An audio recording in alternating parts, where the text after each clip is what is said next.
حنا اليوم كل سكان زوي تلمينا هنا. اولا عندنا وقفه تضامنيه مع خونا منير مسعي.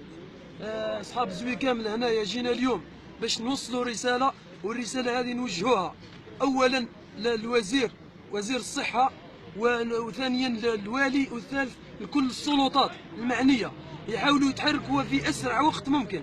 حنا هذا خونا يموت، لازم نعاونوه ولازم نوقفوا معاه كامل. وقفه تاع شخص واحد. حنا اليوم الرساله اللي راح نوصلوها انه خونا مريض، لازم السلطات كامل يعاونونا يوقفوا معنا. بمعنى اخر يد واحده ما تصفقش. حنا المبلغ اللي قدره لنا الطبيب المختص تاعو قال لنا تقريبا في 500 مليون. وقفه تضامنيه مع اخونا منير مسعي واللي راهو مريض في حاله حرجه. احنا رانا هنا بصدد ارسال رساله للسلطات المعنيه على جميع المستويات، وخاصه السلطات الصحيه على اعلى مستوياتها، لاننا في حاجه لمن يساعدنا في حاله منير مسعي. منير اخوتي راهو في حاله حرجه.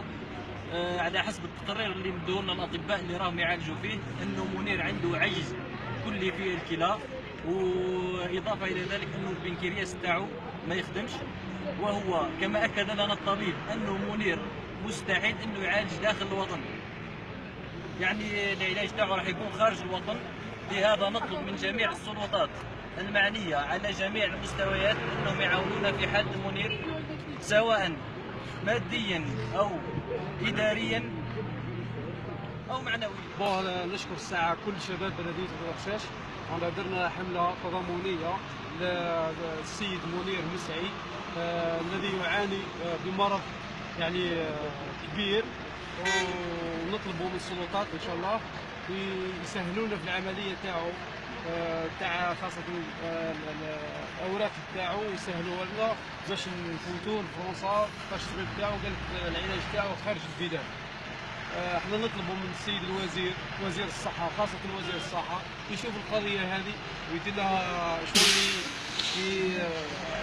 يسهل لنا في الوضعيه تاعو مع فرنسا ولا اي كلينيك ولا لوبيتال اللي راح يعالج فيه منير، يسهل لنا في الوضعيه.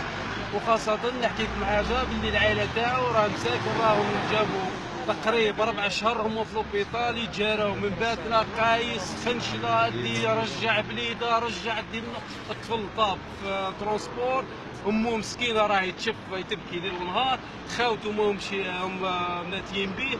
الشعب مسكين، حكايه تاع بلديه ولد الرشاش كل الشعب كانوا يحكي على منير مسعي.